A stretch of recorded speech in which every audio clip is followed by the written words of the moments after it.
Good morning. It is day 2, which means it is Time Management Tuesday. So I wanted to share with you some of the things that have worked with me for managing my time, because I get asked all the time, how do you do it all? Because we have 6 kids, we homeschool, I have a business, we have my husband's business. There's just so many activities going on throughout the day.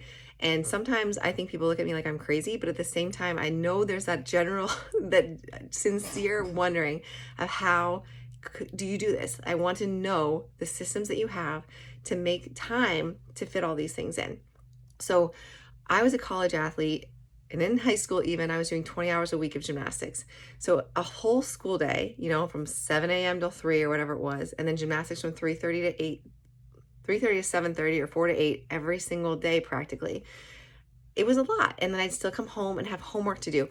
I learned from a young age that I needed to schedule in every single time. If I had a study hall, I was getting my homework done, because I had very little time at night where I could get dinner, get a shower, and then get my work done if I didn't want to stay up till midnight. So I have learned to plan out the big things, and then the smaller things, and then the tiny little things to fill into the cracks of your day. And I don't really like that terminology, the cracks of your day, because especially as a mom, that doesn't really happen. You think you're going to have a couple minutes here and there, and maybe somebody needs help in the potty, or, maybe somebody spilled something and broke a bowl and you need to take that time to clean it up. And that's life. So we have to be able to be flexible with our time and to give it to the Lord and ask Him to bless it so that we have the time to be productive while maintaining our peace. So that's where taking the time to schedule it out is almost like writing a script and saying, Lord, here's the day that I want to have happen. Here's how I want this day to go. I trust in you. I give it to you. Do with it as you will. And if you can see it on the paper, it helps you to be like, okay, actually everybody's behaving now, or they're all playing in the basement nicely. What can I get done? So I like to think by scheduling out my day with the biggest things first. For us, and it's the non-negotiables too, those things that are important for you to get done. We have to have, the meals made. We go to mass as much as we can every single day. We have our homeschool day from 8:30 till 1 or 1:30 usually.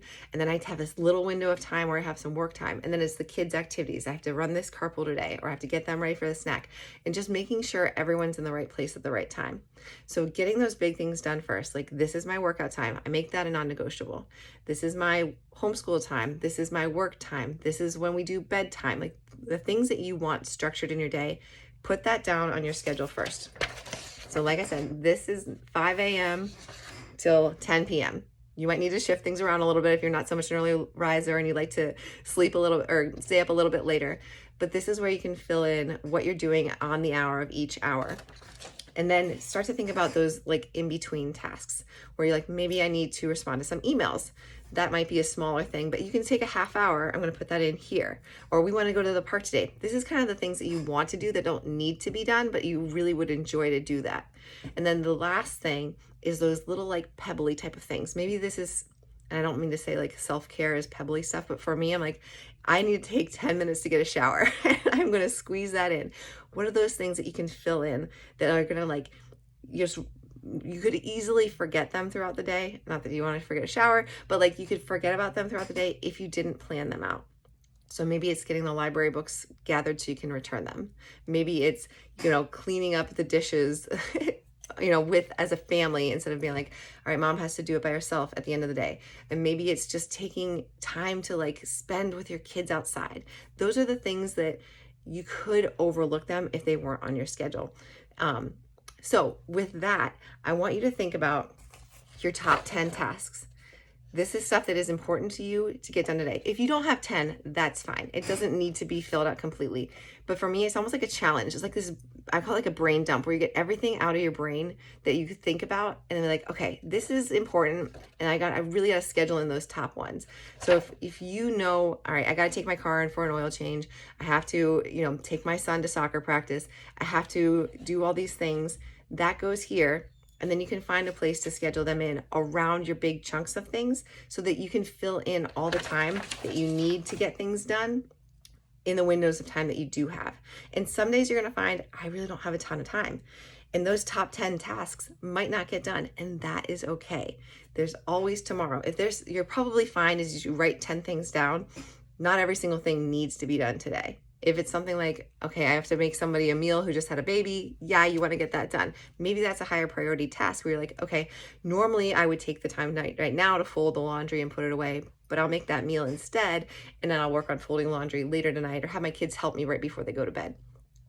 Which is another thing I should mention right now with time management. If your kids are not involved in helping with your chores, I highly recommend doing that. Not just because it's going to help you, but it helps to teach them better behaviors. I saw one study that said that the biggest predictor of success in 3 to 4 year olds was if they helped with doing chores around the house. So you're doing your kids a favor by asking them to help you with the chores. Now, back to the time management. Know your limits too.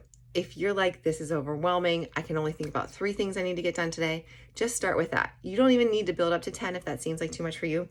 My hope with this is that it's peaceful for you. The number one thing written on this page, the first thing there, is that it's peaceful to help you to be productive. And when you plan out your day, you're gonna have a better understanding of really what you want to accomplish, and your brain starts looking for ways to get that done. And when you have that on paper, when you have the ability to see what your full day can look like, you might be like, oh, I really do have more time than I thought. Maybe I don't need to sit around and watch Netflix. Maybe I can take that time to reach out to a friend, or maybe I can take that time to spend some time with my husband just talking. And you can find the way to do it when you look at everything in the grand scheme of your day. Now, that's like how I like to start my day off, and I hope that you'll find some benefit to doing that with your day as well. Let me know if you have any questions, any comments, put them below, and I will see you guys later.